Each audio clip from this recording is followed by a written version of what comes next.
कि जी justice of India साहब, आप मेरी एक बात सुन लीजिए। आपने हाई कोर्ट के जज साहब पे जो अंकुश लगाया है वो अपनी जगह सही है, लेकिन दिलों में से पाकिस्तान का झंडा कहां लेके जाओगे? दिलों में से हम लोग पाकिस्तान नहीं गए, इसलिए नहीं गए क्योंकि सरदार पटेल ने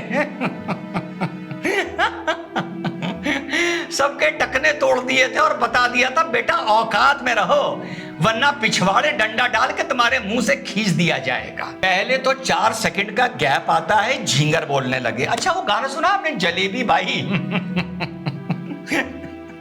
तो इंपॉर्टेंट बात यह है कि धर्म और जब सेकुलरिज्म को हम तोलेंगे तो इसमें भारी कौन निकलेगा। जब पहली बार किसी मुसलमान ने किसी गली में पाकिस्तान की जीत पर पाकिस्तान जिंदाबाद बोला होता तो काश उसकी मां ने उसे जोर का थप्पड़ मारा होता। तो साहब पिछले एक हफ्ते के 2 महत्वपूर्ण बयान जो 2 महत्वपूर्ण लोगों ने दिए, 2 बयान जो उन लोगों ने दिए जो संवैधानिक पद पर बैठे हैं, और माना यह जा रहा है कि उन्होंने जो बयान दिया ये असंवैधानिक बयान दिया। एक मैं बात कर रहा हूं तमिलनाडु के महामहिम राज्यपाल RN रवि साहब की, जो उन्होंने बयान दिया सेकुलरिज्म को लेकर। उस पर आज विश्लेषण करेंगे और देखेंगे धरातल पर उनका जो बयान है वो कितना सत्य है। और दूसरा बयान कर्नाटका हाई कोर्ट के honourable justice V Shri Sunanda साहब के मुंह से आया है, जो एक बहस के दौरान उन्होंने एक क्षेत्र को परिभाषित करते हुए भारत के क्षेत्र को, कर्नाटका के क्षेत्र को पाकिस्तान बोल दिया। तो इस पर बवाल मचा। इन दोनों बयानों को कानूनी नजरिए से भी समझने की कोशिश करेंगे और उससे ज्यादा धरातल पर यह बयान कितने सत्य हैं या असत्य हैं इस पर चर्चा करेंगे। और चर्चा करते करते ही, क्योंकि एक बयान पाकिस्तान से जुड़ा हुआ है, तो पड़ोसी मुल्क भी थोड़ी देर के लिए चलेंगे।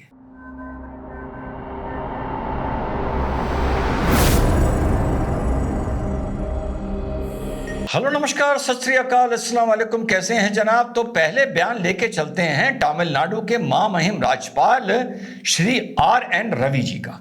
इन्होंने एक सभा में बोलते हुए एक बयान दिया, secularism is an European concept not an भारतीय concept. We don't need such a concept in India. It originated from Europe because of the fight between the church and the king. How can India be away from dharma? Question mark. India doesn't need secularism. ये बयान है तमिलनाडु के governor Shri RN Ravi साहब का कि secularism एक European concept है जो इस वजह से आया गया था, हम पर यह थोपा गया है। जैसा आप लोग जानते हैं संविधान में भी बाद में थोपा गया है, ओरिजिनल संविधान में नहीं था। और भारत बिना धर्म के नहीं चल सकता। तो इंपॉर्टेंट बात यह है कि धर्म और जब सेकुलरिज्म को हम तोलेंगे तो इसमें भारी कौन निकलेगा, इसमें ज्यादा मजबूत कौन निकलेगा, किसकी जड़ें ज्यादा गहरी निकलेंगी भारत के, अगर हम धर्म, भारत की सोच विचार की बात करें। तो साहब एक नजर मारते हैं संविधान के प्रियम्बल पर। प्रियम्बल क्या कहता है? ये उस जमाने में प्रियम्बल लिखा गया था जब सेकुलरिज्म वर्ड इसके अंदर नहीं जोड़ा गया था, और कॉन्स्टिट्यूएंट असेंबली के जो डिस्कशंस हुए थे उसमें ये प्रपोजल आया था कि सेकुलर भी जोड़ा जाए, लेकिन वो रिजेक्ट कर दिया गया था। यानी वहां पर जो ये लिखने वाले थे उन्होंने भारत के धर्म पर ज्यादा भरोसा किया। अब धर्म देखते हैं भारत का, भारत के नागरिकों को क्या क्या देता है, भले वो किसी भी मानता के हों। We the people of India having solemnly resolved to constitute India into a sovereign, socialist, secular, democratic republic and to secure to all its citizens. यानी हम अपने सारे सिटीजन्स को सिक्योर कर रहे हैं, बाहर से आए घुसपैठियों को हम कुछ भी सिक्योर नहीं कर रहे हैं। सिटीजन्स वर्ड आया है, ठीक। ये कह रहे हैं justice, liberty, equality, justice, social, economic and political. यहां कोई सनातन या हिंदू को नहीं दिया जा रहा जस्टिस।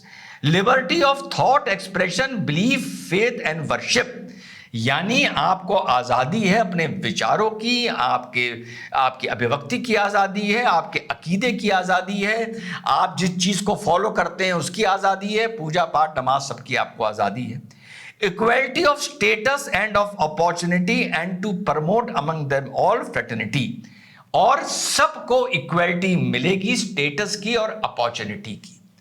अब इस वक्त तक सेक्युलर वर्ड तो आया नहीं था, यानी भारत के जो अकीदा है, जो भारत की बुनियाद है धर्म को लेकर, इसने भारत में रहने वाले नागरिकों को बिना सेक्युलर शब्द इस्तेमाल किए सब कुछ दे दिया था। इस बात पर मैं पहले भी आप लोगों के सामने अपने विचार रख चुका हूं। भारत का धर्म सेक्युलरिज्म को नहीं, वसुधैव कुटुंबकम को मानता है, और जब तुमने वसुधैव कुटुंबकम को मान लिया तो फिर काहे का सेक्युलर होना यार। सेक्युलर तो जैसा मां महिम राजपाल साहब ने बोला कि बहुत नया शब्द है, वसुधैव कुटुंबकम तो बहुत पुराना शब्द है।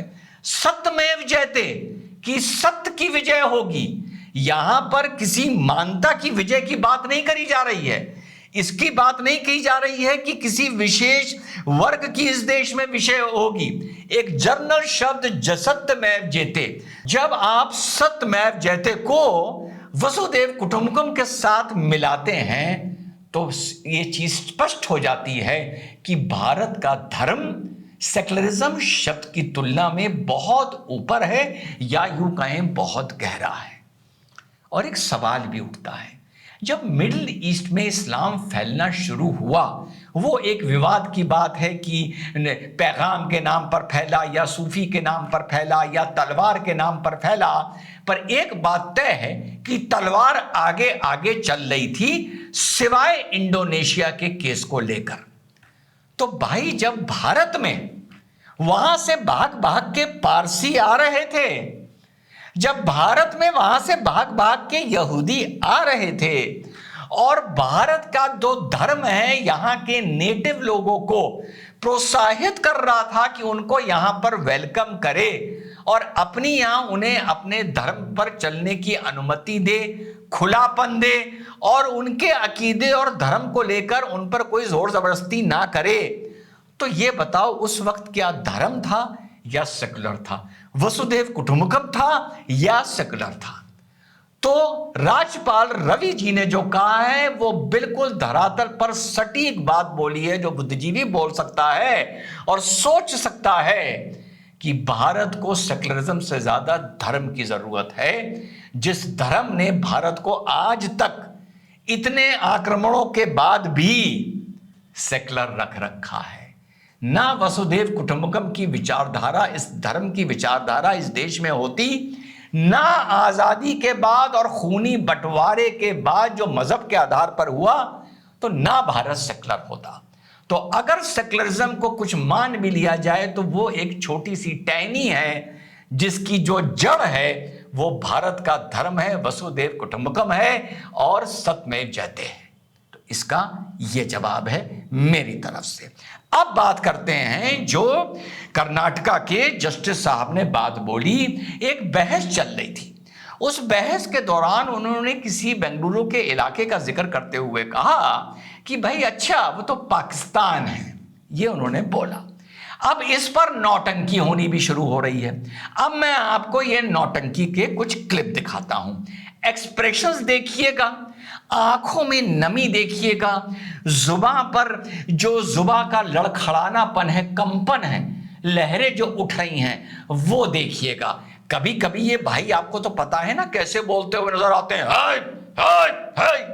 मौके के हिसाब से ये अपनी आवाज को मॉड्यूलेट करते हैं, जिस तरीके से मौके के हिसाब से मैं भी अपनी आवाज को बहुत खूबसूरती से मॉड्यूलेट करना जानता हूं। तो पहले देखिए नौटंकी जज साहब के बयान पर, जो कर्नाटका हाई कोर्ट के जज हैं, उन्होंने जो दिया है उसमें कैसे अपनी इस अल्फाजों में कंपन लाकर इमोशंस को भड़काने के लिए कैसे बयान दिया जा रहा है। मुलाहिजा फरमाएं। आप कोर्ट में बैठ के बोल रहे हो इलाका पाकिस्तान का है। हाँ, अब देखिए हल्की सी हंसी आई, आप कोर्ट में बैठ के बोल रहे हो वो इलाका पाकिस्तान का है, ये हंसी आई। इसने हंसी के साथ दिखाया अपनी हताशा है, हताशा। सुनिए।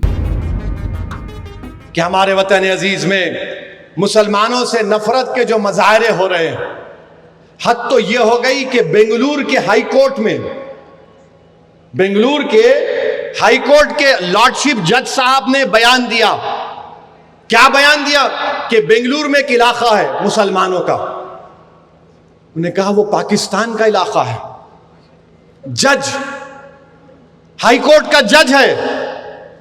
आप बताइए ये लॉर्डशिप को क्या हो गया? आप बताइए ये लॉर्डशिप को क्या हो गया? आप लोगों ने जुबान की कंपन पकड़ी।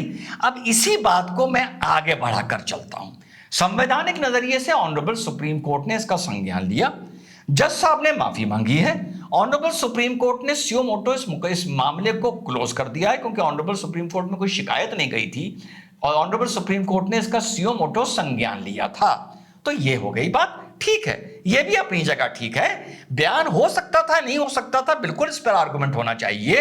मैं कहता हूं उनको नहीं कैजुअली बोलना चाहिए था। बीइंग एडवोकेट मैं ये भी बोल रहा हूं, बहुत अच्छी बात है, लेकिन जब बात मुंह से निकल गई है तो इसको देखना पड़ेगा कि धरातल पर यह बात कितनी सत्य है। और जो अभी आपने अपनी आवाज में कंपन ला के सुना, साहब ये बोल रहे हैं यार, है ना।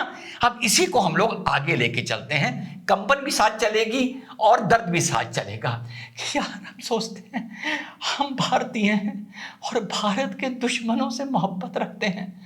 हम उसामा बिन लादेन से यार भला बताओ मोहब्बत रखते हैं। हम देश के दुश्मनों से अल-कायदा तक से मोहब्बत रखते हैं। यार भला बताओ ऐसे कैसे चलेगा? हम खाते यहाँ की हैं और बजाते और गाते वहाँ की हैं।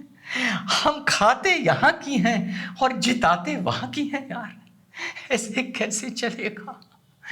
काश ऐसा होता कि हमारे बुजुर्गों ने जब आज़ादी और बंटवारे के बाद इस देश में पहली बार चांद, तारा, सफेद पट्टी और हरा झंडा किसी मुसलमान ने उठाया था, तो हमारे बुजुर्गों ने उस पे लानत भेजी होती, उससे कहा होता कि तू गलत कर रहा है मेरे बच्चे, ये अब आज़ादी और बंटवारे के बाद इस देश में ना कर।